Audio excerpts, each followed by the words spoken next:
안녕하세요, 미북이입니다.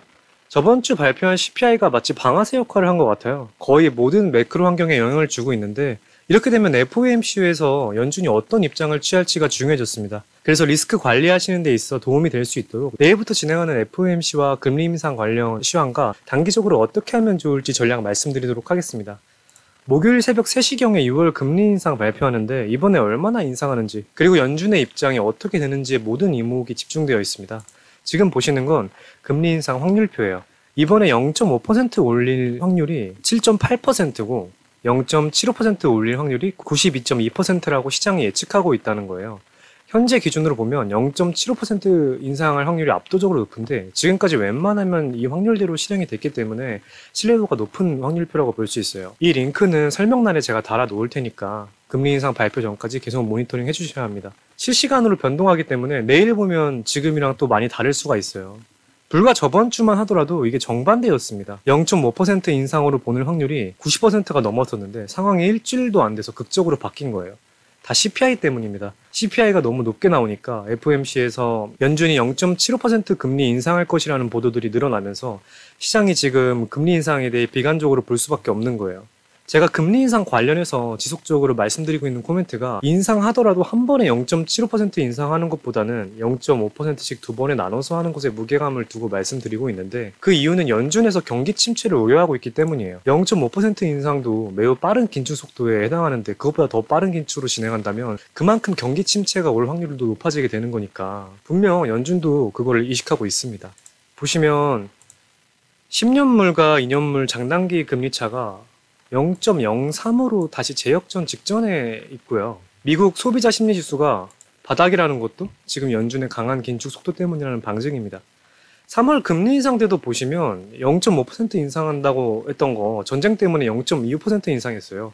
그만큼 연준에서 극단적으로 올리면 리스크가 크다는 것을 정말 잘 알고 있고 절대적으로 0.5% 인상도 유례없는 굉장히 빠른 속도입니다. 팩트로 보면은 이번 CPI가 예상치보다 훨씬 높게 나온 건 맞아요. 이번 유가 폭등이 다음 CPI도 반영되기 때문에 다음 CPI 또한 당연히 안 좋게 나올 가능성이 높아요. 그렇지만 코어 부분에서는 어느 정도 긍정적인 부분도 있었고 중요한 건 유가는 연준에서 컨트롤할 수 있는 부분이 아닙니다. 즉 연준이 금리를 올려도 유가랑은 관련이 없어요. 더 떨어질 수도 있고 더 오를 수도 있는 별개의 개념인 거예요. 그래서 단순하게 연준이 이번 CPI만 보고 금리 인상을 결정하지는 않을 것 같다는 게 제 의견입니다.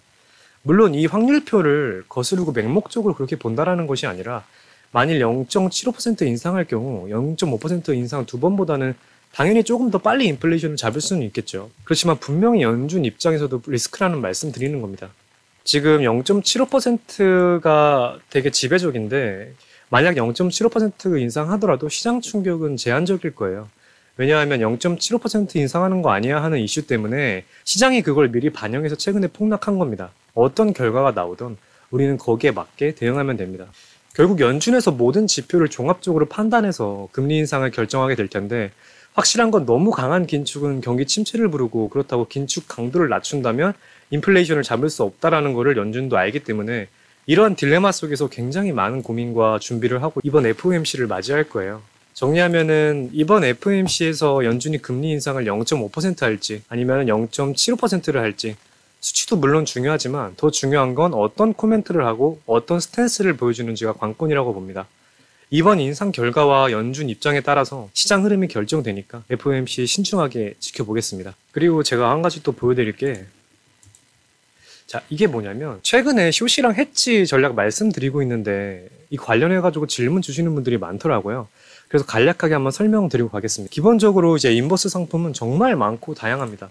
그 중에서 대표적인 상품들 몇 개만 좀 보여드릴게요. 여기서 가장 유명하고 거래량이 많은 상품이라고 하면은 3배의 레버리지가 될 것 같아요. SPXU, 그 다음에 SQQQ, 그 다음에 SOX 이 정도가 될 것 같고 기타에 있는 상품들도 유명합니다. 여기서 SARK 같은 경우는 혁신 성장주를 숏하는 ETF고 배율은 1배지만 변동성이 굉장히 크기 때문에 2배 이상의 체감이 되는 상품이라고 보시면 될 것 같아요. 그리고 1.5배의 UBXY 같은 경우는 공포지수인 빅스 지수를 추종하는 상품이에요. 그래서 롱에 있지만 결국에 빅스 지수가 높으면 그만큼 공포가 높은 거니까 사실상 숏과 같은 포지션에 있다고 보시면 될 것 같아요. 여기 FNGG는 FNGU랑 반대되는 상품입니다. 인버스 상품 또한 1배에 비해서 2배나 3배 같은 레버리지가 더 수수료가 큽니다. 그래서 필연적으로 계리율이 발생하고 운용사도 다 다르기 때문에 이런 특성을 꼭 잘 알고 투자하셔야 합니다. 그리고 제가 숏 관련해서 진짜 꼭 드리고 싶은 말씀이 있는데 지난 수십 년 동안 지수는 우상향했어요. 이게 뭘 시사하냐면 지수가 내린 날보다 오른 날이 더 많다는 뜻이에요. 그래서 숏은 절대로 장기로 가져가면 안 됩니다. 이거 꼭 명심하셔야 돼요. 그럼에도 제가 소개해드리는 이유는 강세장일 경우 해지의 필요성을 못 느끼지만 약세장일수록 해지는 리스크 관리 측면에서 유용하기 때문입니다. 숏 정말 위험해요. 준비 제대로 안 하고 들어가시면 진짜 큰일 날 수 있습니다. 본인의 리스크 감수 능력이 어떻게 되는지 그리고 단기적으로 대응할 수 있는 환경이 있는지 잘 판단하시고 원칙이랑 기준 확실하게 잡고 투자하시길 바랍니다. 이제 단기 전략 한번 보여드리면 보시는 차트는 나스닥 일봉 차트고요. 제가 어제 채널 커뮤니티에 올려드린 내용 보셨다면 아시겠지만 여기 11,000선, 1,800선, 1,500선, 10,000선 이렇게 중요하다고 말씀드렸습니다. 1,800 지금 지지하고 있는데 여기 지지 못해주면 다음 레벨은 1,500선이에요.